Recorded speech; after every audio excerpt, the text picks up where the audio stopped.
An Iowa homeowner receives a sizable fine from his city because of his Christmas decorations. A North Liberty homeowner said he was sent a fine of over $800 because of his lit-up arches that went over the sidewalk onto what the city said was the public's right-of-way.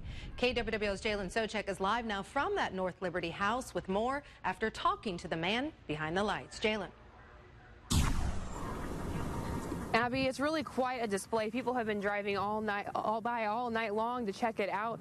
But the homeowner tells me after complying with the city's request that the best is now in the past. It's known as the Santa House. Why? Because you can find over 100 of Old St. Nick on the property. The home carries on the tradition of a Coralville home that no longer does the display. It's a shame to not have somebody carry it on. It is a lot of work, but it's really worth it to see the kids smiling. But in its first year in North Liberty, the display is already causing quite a bit of stir. On Monday, Josh Covert said he received a fine notice from the city for over $800. I was really shocked because, first off, I didn't receive a warning. For his arches that hung over the sidewalk. I cannot see where it would have caused any problem.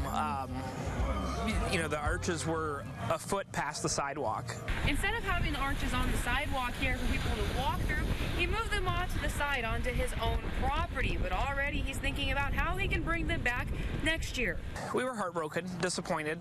The arches are really a favorite amongst everybody who comes out here. It's kind of the best part to see the kids running under them. We've seen families taking family pictures under them.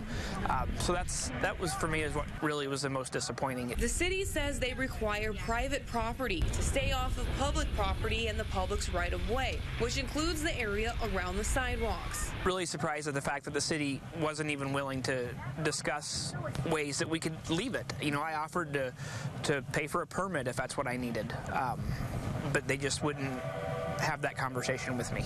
I think they just really are going a bit too far with it.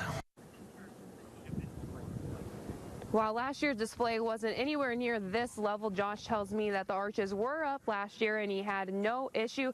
He says he hopes to continue the conversation with the city and hopes that those arches can one day be back on the walkway here. Live in North Liberty, Jalyn Souchek, News 7, KWWL. All right, Jalyn, thank you very much for that live report. Now, Covert tells us he was able to avoid paying the fine because he did move the arches.